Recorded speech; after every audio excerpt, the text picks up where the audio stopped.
ஒரு சில நேரங்கள்ல நம்மளுக்கு ஒரு விஷயத்தினுடைய இல்ல ஒரு பொருளினுடைய மதிப்போ அந்த நேரத்துல தெரியாது. நீண்ட நாட்கள் ஆனதுக்கு அப்புறமாக தான் அதனுடைய மதிப்பு எந்த அளவுக்கு விலை மதிப்பில்லாததுன்றது தெரிய வரும். அப்படிதான் 30 ஆண்டுகளுக்கு பிறகு குணா படத்தினுடைய அருமை எல்லோருக்குமே தெரிஞ்சிருக்குன்னு சொல்லலாம். அதற்கு காரணம் மஞ்சுமெல் பாய்ஸ் திரைப்படம் தான். குணா மூவில நடித்த ரோஷினி அவர்கள் யாரு? உண்மையிலேயே ஜோதிகா அவர்களினுடைய அக்கா தானா? ஏன் அவங்க தொடர்ந்து அடுத்த படங்கள்ல நடிக்கல? என்ன காரணம்? எதற்காக அவங்க படத்துல இருந்து, சினிமாவுல இருந்து விலகுனாங்க?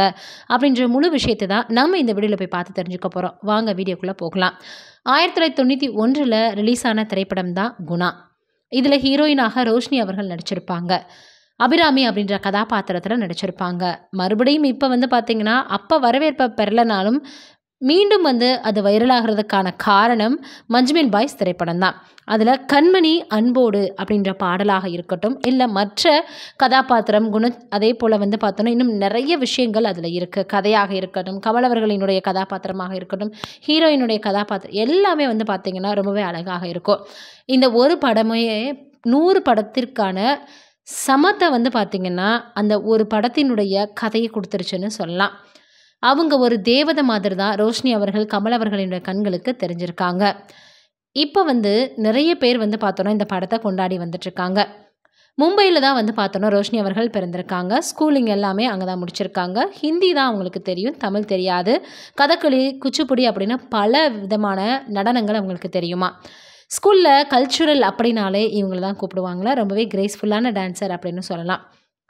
தன்னுடைய படிப்பை முடிச்சுட்டு காலேஜ் ஆஃப் ஃபில்ம் அப்படின்றத இவங்க அந்த கோர்ஸை முடிச்சிருக்காங்க. அதற்கப்புறமாக பார்த்தோன்னா ஆக்டிங் ஸ்கூலில் இவங்க படிக்க ஆரம்பிச்சிருக்காங்க. அப்போ தான் இவங்களுக்கு வாய்ப்புகள் நிறைய கிடைக்க ஆரம்பிச்சிருக்குது. முதல்ல இவங்க பார்த்தோன்னா மராத்திய ஃபிலிமில் தான் நடிச்சிருக்காங்க. ரெனால்டு பென் அப்படின்னு 90s ஃபேவரட் ஃபிலிமாக இருந்திருக்கு. அதற்கப்புறமாக இவங்க பார்த்தோன்னா குணா படத்தினுடைய வாய்ப்பை பெறாங்க. அதற்கு காரணம் கமல் அவர்களினுடைய முன்னாள் மனைவியான சரிகா தானா. ஏன்னா அவங்க தான் ஒரு ஆக்டிங் ஸ்கூல் மூலமாக இந்த கதாபாத்திரத்திற்கு இவங்க தான் சரியாக இருப்பாங்க அப்படின்னு சரிகா அவர்கள் தான் இந்த ரோலுக்கு ரோஷினி அவர்களை தேர்ந்தெடுத்து சொல்லியிருக்கிறாங்க. அதற்கப்புறமாக இந்த படத்தினுடைய கதை அம்சமே முதல்ல வேறு மாதிரி இருந்திருக்கு. அதாவது யாழ்ப்பாணத்தில் மனம் குன்றிய ஒரு நடிகர் அங்கே என்ஆர்ஐ பெண்ணை எப்படி காப்பாற்றுறாரு அப்படின்னு அவங்க அங்கே இருக்கக்கூடிய சிச்சுவேஷனுக்கு ஏற்ற மாதிரியாக யாழ்ப்பாணத்திலேயே ஷூட்டிங் எல்லாமே பண்ணுற மாதிரி இருந்துச்சான். ஆனால் கமல் அவர்களினுடைய கால்ஷீட் இல்லாததுனால தமிழ்நாட்டுக்குள்ளேயே பண்ணணும் அப்படின்னு தான் குணா குகையை தேர்ந்தெடுத்திருக்காங்க. அப்போ தான் பார்த்தீங்கன்னா அங்கே எல்லா இடத்துலையுமே அவங்க ஷூட் பண்ணியிருக்காங்க. காதலுக்காக ஏங்கிய மனம் குன்றிய ஒரு நபர் எப்படி பார்த்தோன்னா அந்த இடத்துல அவர் தன்னுடைய காதலியை ஒரு கற்பனையிலேயே பார்த்துட்டு இருந்தவர் நேராக பார்க்கும்போது எமோஷனல் ஆகிறாருன்னு ரொம்பவே அழகாக காட்டியிருப்பாங்க. அபிராமி அபிராமி அப்படின்னு அவர் சொல்லக்கூடிய அந்த வசனமாக இருக்கட்டும், அங்கே கோயிலில் பார்த்தீங்கன்னா அவங்க சாப்பாடு கொடுக்கும்போது ரொம்ப அழகாக தேவதையாக காட்டக்கூடிய அந்த பார்த்தோன்னா விஷுவலாக இருக்கட்டும் ரொம்பவே அழகாக இருக்கும். அதற்கப்புறமாக அவர் அங்கே கடத்திட்டு போகும்போது கமல் அவர்களிடம் பேசுவாங்க. கன்வின்ஸ் பண்ணுறதுக்காக உனக்கு என்ன வேணும், நகை வேணுமா, பணம் வேணுமா, என்கிட்ட சொல்லு, என்கிட்ட இருக்கிற வரைக்கும் நான் உனக்கு தரேன் அப்படின்னு சொல்லுவாங்க. இப்படி ஒரு அழகான குரலை வச்சுக்கிட்டா நீ பேசாமல் இருந்த, ஏன் பேசலை அப்படின்னு அவங்க அங்கே நடக்கக்கூடிய சிச்சுவேஷனே புரிஞ்சுக்காத மாதிரி கமல் அவர்கள் பேசுவார். இந்த அழகான குரலுக்கு பார்த்தோன்னா யார் டப்பிங் பண்ணதுன்னு பார்த்தோன்னா சரிதா அவர்கள் தான் ரோஷினி அவர்களுக்கு அந்த படத்தில் டப்பிங் பண்ணியிருப்பாங்க. மதிக்கெட்டான் சோலை அப்படின்ற படம் தான் குணா அப்படின்னு மாறுச்சு. சந்தன பாரதி அவர்கள் பார்த்தோன்னா நிறைய விஷயங்களை இந்த படத்தை பற்றி சமீபத்தில் கொடுத்த பேட்டியில் சொல்லியிருப்பார். அதே போல் ரோஷினி அவர்கள் இந்த படத்திற்கு அப்புறமாக மறுபடியும் மும்பை போயிட்டாங்களாம். எங்கே போனாங்க, என்ன ஆனாங்க அப்படின்ற காரணமே தெரியாது அப்படின்னு சொல்லியிருக்கிறாங்க.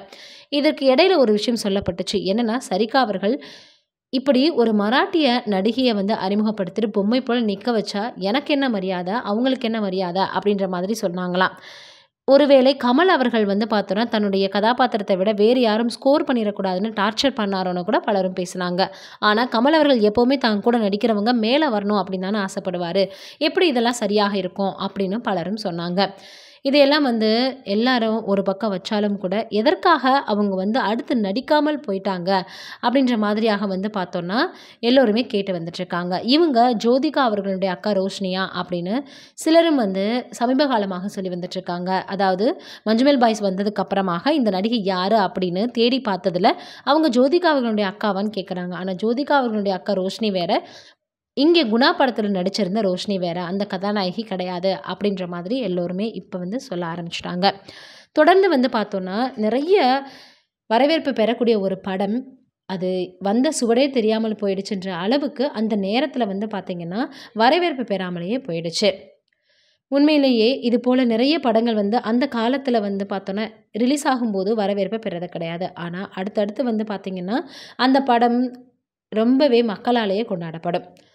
மேலும் வந்து பார்த்தோன்னா, இவங்க நம்மளுக்கு சினிமா வாசமே வேணாம் அப்படின்னு சொல்லிட்டு, ஒரு வட இந்திய தொழிலதிபர திருமணம் பண்ணிக்கிட்டு, என்ன பண்ணியிருக்காங்க அப்படின்னு வந்து பார்த்தோன்னா, ரோஷினி அவர்கள் வந்து அங்க இருந்து யுஎஸ்ஏ கிளம்பி போயிட்டாங்க. 2004ல அவங்களுடைய ஹஸ்பண்ட் கூட ஏர்போர்ட்ல பார்த்ததாக சொல்றாங்க. புனே, மும்பை அப்படின்னு மாறி மாறி அவங்க போய் வராங்களாம். ஆனா, யார் கண்லயும் இப்போ வரைக்கும் வந்து பார்த்தீங்கன்னா, அவங்க படுறதே கிடையாது. அதையும் தாண்டி ரொம்ப வித்தியாசமான ஒரு கதையாக இருக்கும் குணா திரைப்படம். தளபதி படம் வந்து அதே ஆண்டு தான் வெளியாகி இருக்குது. ஆனா, அப்ப அந்த நடிகர்கள கொண்டாடினவங்க குணா படத்த பார்த்துட்டு கமல் அவர்கள கொண்டாடல. கிட்டத்தட்ட 30 வருடங்களுக்கு அப்புறமாக மஞ்சுமெல் பாய்ஸ் மூலமாக, அதிலும் குறிப்பாக சொன்ன அந்த கிளைமேக்ஸ் தான். அதாவது எல்லோருடைய கண்கள்லயுமே கண்ணீர் வரக்கூடிய அளவுக்கு அந்த கதையினுடைய இறுதி கட்டம் இருக்கும். அதே போல தான் இப்ப வந்து பார்த்தீங்கன்னா, குணா படத்தையும் கொண்டாட ஆரம்பிச்சிருக்காங்க. காதல் மனைவி இறந்து போறதுக்கு அப்புறமாக யார் அவங்கள வந்து கொன்னது அப்படின்னு அவர் தூக்கிட்டு மனிதர் உணர்ந்து கொள்ள இது மனிதர் காதல் அல்ல அப்படின்னு பேசக்கூடிய வசனமாக இருக்கட்டும், மிகப்பெரிய அளவில் எல்லோரையுமே மெய்சில் இருக்க வச்சிடும். புரியாதவங்களுக்கு கூட புரிய வச்சிடும், கண்ணீர் வர வச்சிடும் அப்படின்னு தான் சொல்லணும். நீங்கள் என்ன நினைக்கிறீங்க மஞ்சுமேல் பாய்ஸ் அதே போல் குணா படத்தை பற்றி அப்படின்றத மறக்காமல் கமெண்ட்டில் சொல்லுங்கள். நன்றி, வணக்கம்.